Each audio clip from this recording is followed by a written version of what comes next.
we are story drama facilitators, and what that essentially means is it's about singing and dancing, bringing resources alive, developing confidence in the children, being silly, being loud, but ultimately beneath all that is a very, very important structured wellbeing session that we've developed around stories.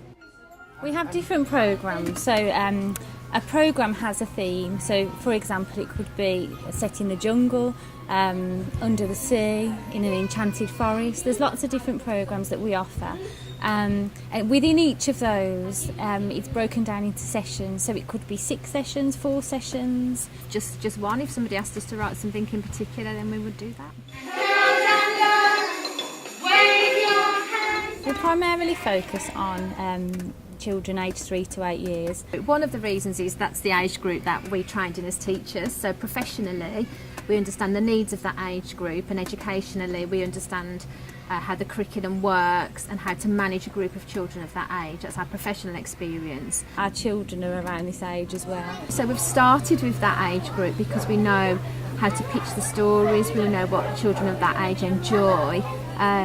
We know what kind of illustrations they will enjoy, so that's the main reason why we've chose that age group. However, as time goes on, we will be looking to expand that into whatever age group there is some room for, really, and we can work. Mac, who chatted to his troop. So we've written our own stories, and it's all about bringing the magic of story alive through drama. So we've written our own stories that relate to our themes, and we look at different moral and social dilemmas that the children might encounter in life. And then we look at skills such as empathy, negotiation, sharing. The list goes on, really. It's endless. There's lots of things that they can learn through our sessions.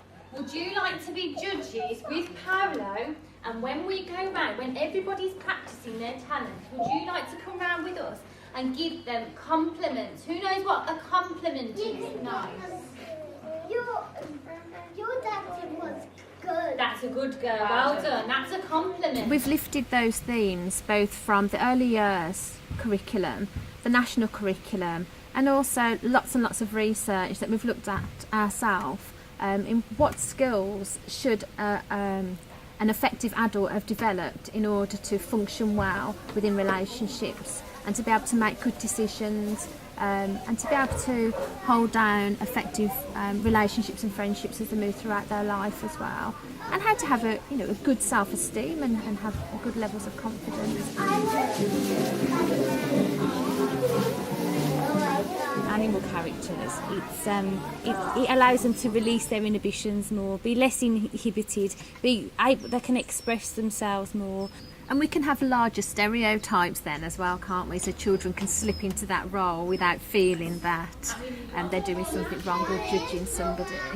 Yeah, the animals have got personalities themselves, and we get the children are able to see these personalities of the characters. Like the elephant, he's very selfish in the jungle, and the children are able to see the consequences of his actions. Then they are quite extreme, aren't they? The animal characters. The monkey is very playful, jovial, plays tricks on all the other animals. However, we do sometimes turn around those stereotypes because our crocodile is shy and kind of quite sensitive. So we haven't necessarily gone with the stereotypes that the children would immediately think of, because we wanted them to recognise that actually sometimes our stereotypes aren't right, and sometimes we need to adjust to what situation we find in front of us. So they're big stereotypes, but they're not necessarily what you would expect. So, for this programme, we consciously chose animals because it was a safe option to start with. We used our own experience as teaching and as parents for what children can safely relate to and be more removed from. So we felt if we were to use people, the barrier between themselves as an individual and the role that they were playing may be quite close. So we deliberately chose something which didn't feel too personal to them. We've had the flower. What else have we had? The crystal. The crystal. What else have we had? The what? Yeah. The rock, yes. Yeah. The shells, well done. One more thing, who can remember what smelled so beautiful? The lavender, well done, well remembered. Been a beautiful flower and feeling it. What does it feel like? How does it make you feel internally? What does it smell like? So we really asked them to think of more words than what they would usually use, and they hear each other's as well, which quite often doesn't happen within a quiet classroom. They have feedback and ideas from each other. The child may understand what it means to be sad, but then we may offer alternative words and extend on what being sad feels like, so it extends their vocabulary in a meaningful way. Eventually, when we had our own children, we were both kind of cautious that our children were going to be going into this kind of education that felt very structured and very stiff, and we thought actually we wish something could be injected to make education a little bit more fun and to lower inhibitions for children, and to allow children to be loud at school sometimes and have fun and learn in that kind of way. And then I think eventually after a couple of years we thought, you know what, it's not happening. Maybe we need to get in there and we need to try and make it happen.